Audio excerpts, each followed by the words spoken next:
Friends, good day. Anton Chekhov, always right. He had written a great many short stories. And the one today I'm going to discuss with you now is The Chemist's Wife. The name of this short story is The Chemist's Wife.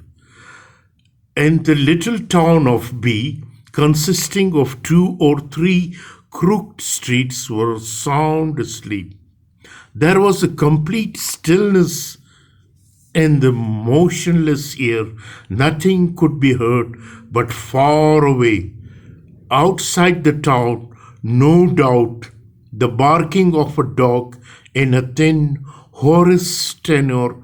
It was close upon daybreak. Everything had long been asleep. The only person not asleep was the young wife of Chermodic, a qualified dispenser who kept a chemist's shops at B. She had gone to bed and got up again 3 times, but could not sleep. She did not know why. She sat at the open window in her nightdress and looked into the street. She felt bored, depressed, vexed, and so vexed that she felt quite inclined to cry. Again, she did not know why.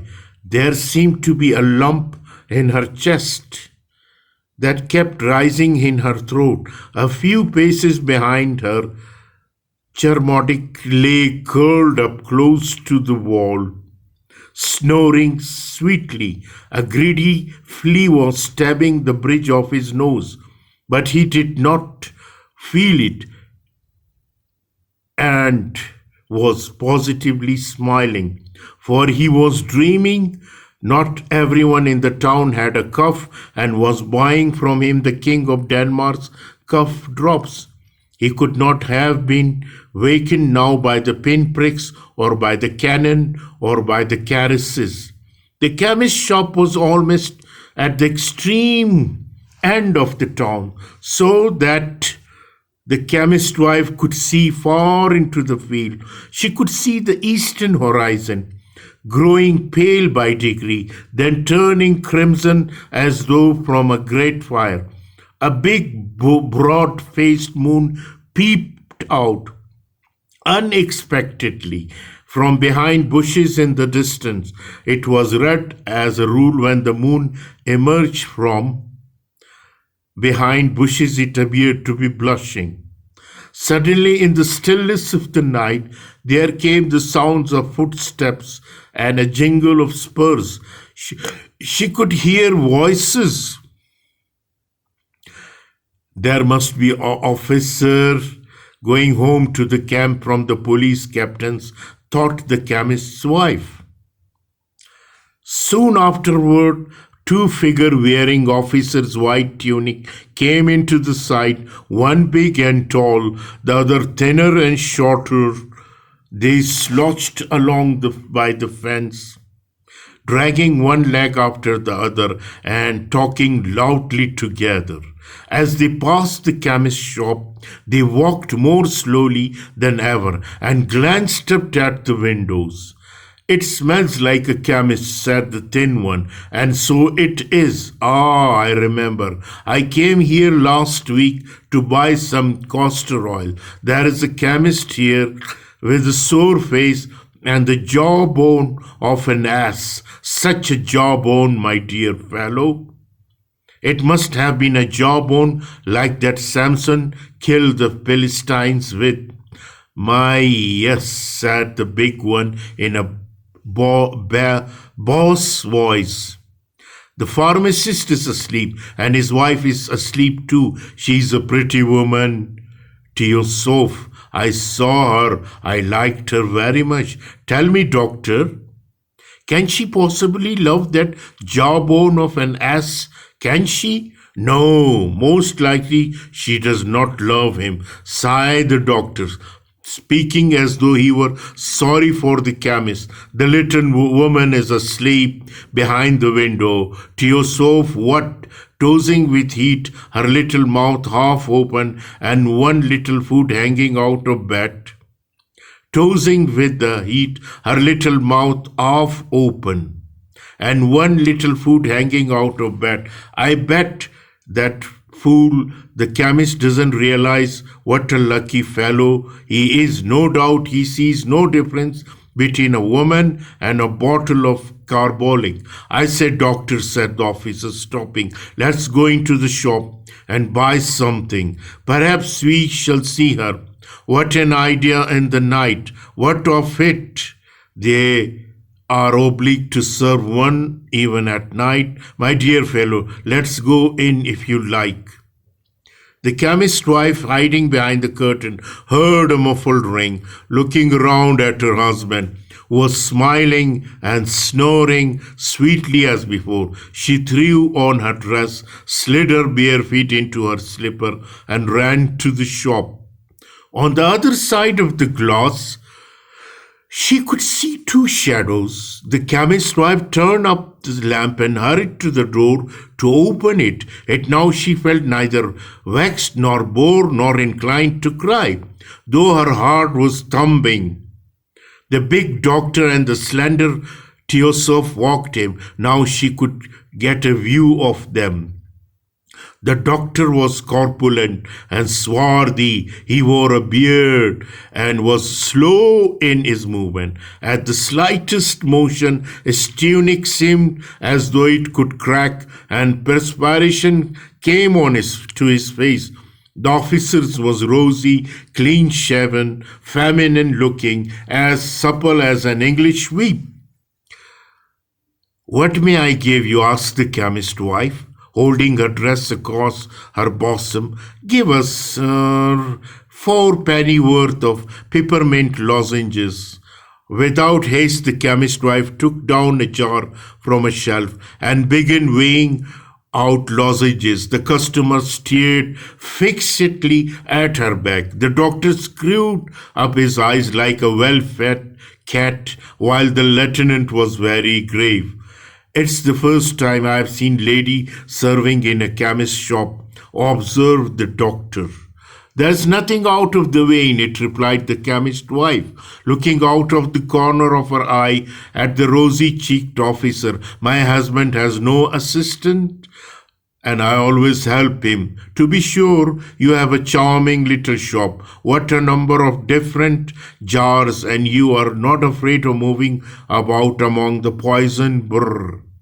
The chemist's wife sealed up the parcel, handed it to the doctor. Chekhov's gave her the money. Half a minute of silence followed. The man exchanged glances, took a step towards the door, then looked at one another again.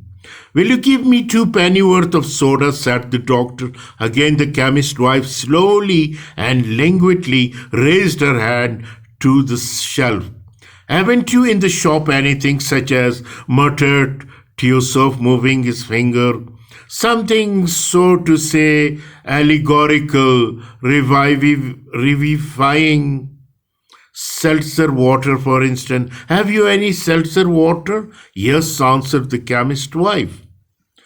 Bravo, you are a fairy, not a woman. Give us 3 bottles. The chemist's wife hurriedly sealed up the soda, vanished through the door into the darkness. A peach, said the doctor with a wink. You wouldn't find a pineapple like that in the island of Madeira.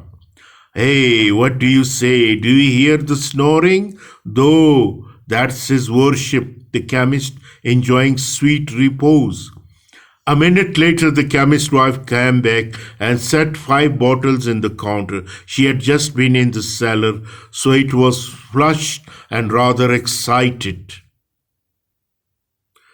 Shh, quietly said the Chekhov's when, after uncorking the bottle, she dropped the corkscrew. Don't make such a noise. You'll wake your husband. Well, what if I do wake him? He's sleeping so sweetly. He must be dreaming of you. To your health. Beside, boomed the doctor, hiccupping after the seltzer water. Husbands are such a dull business. It would be very nice of them to be always asleep. How good a drop of red wine would be in this water. What an idea, laughed the chemist's wife. It would be splendid. What a pity they don't sell spirit in chemist shop, though you ought to sell wine as a medicine. Have you any vinum gallicum rubrum? Yes. Well, then give us some. Bring it here, damn it. How much do you want? Quantum satis. Give us an ounce each in the water, and afterward we will see. Teosoph, what do you say? First with the water, and after Percy. The doctor and Teosoph sat down to the counter, took off their caps, and began drinking the wine. The wine, one must admit, is a wretched stuff, vinum nasticismum. Though in the presence of air, it tastes like a nectar. You are enchanting, madame. Madame, I am imagination. I kiss your hand.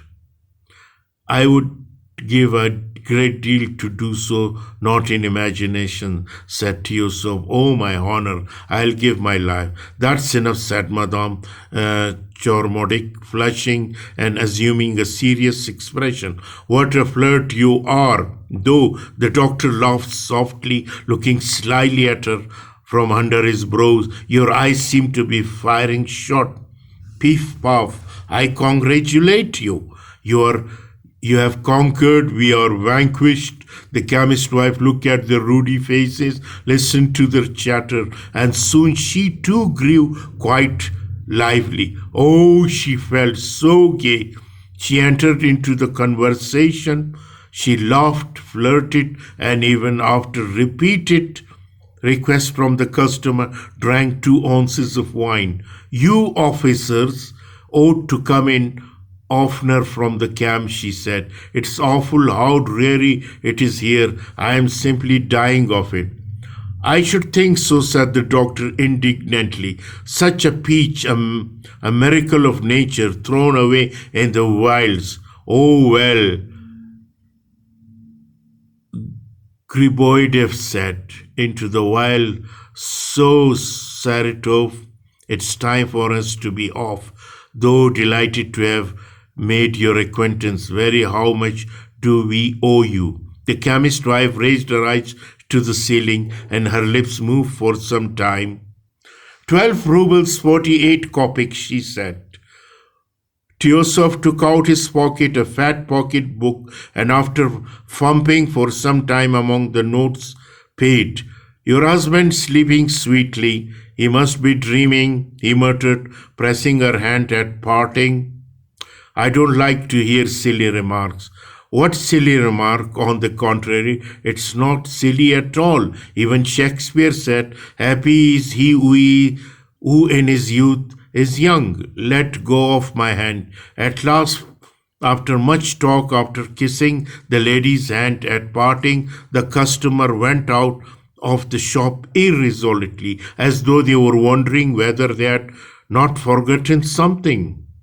She ran quickly into the bedroom. She sat down in the same place. She saw the doctor and the officer, on coming out of the shop, walk lazily away of 20 paces. Then they stopped and began whispering together. What about her? Heart throbbed. There was a pulsing in her temples. And why, she did not know. Her heart beat violently, as though those two whispering outside were deciding her fate. 5 minutes later, the doctor parted from Teosoph and walked on. While Teosoph came back, he walked past the shop once, and second time he would stop near the door and then take a few steps again. At last the bell tinkled discreetly. What? Who is there? The chemist's wife heard her husband's voice suddenly. There's a ring at the bell, and you don't hear it, he said severely. Is that the way to do things? He got up, put on his dressing gown, staggering, half asleep, flopped in his slipper to the shop. What is it? He asked Teosop, give me 4 penny worth of peppermint lozenges, sniffing continually, yawning, dropping sleep as he moved, and knocking his knees against the counter. The chemist went to the shelf, reached down the jar. 2 minutes later, the chemist's wife saw Teosop go out of the shop, and after he had gone some steps, she saw him through the packet of the peppermints on the dusty road. The doctor came from behind a corner to meet him. They met and, gesticulating, vanished in the morning mist. How unhappy I am, said the chemist's wife, looking angrily at her husband, who was undressing quickly to get into bed again. Oh, how unhappy I am, she repeated, suddenly melting into a bitter tears. And nobody knows. I forget 4 pence on the counter, muttered the chemist, pulling the quilt over him. Put it away in the till, please. And at once he fell asleep. So this is the end of this short story, The Chemist's Wife. Thank you very much for patient listening.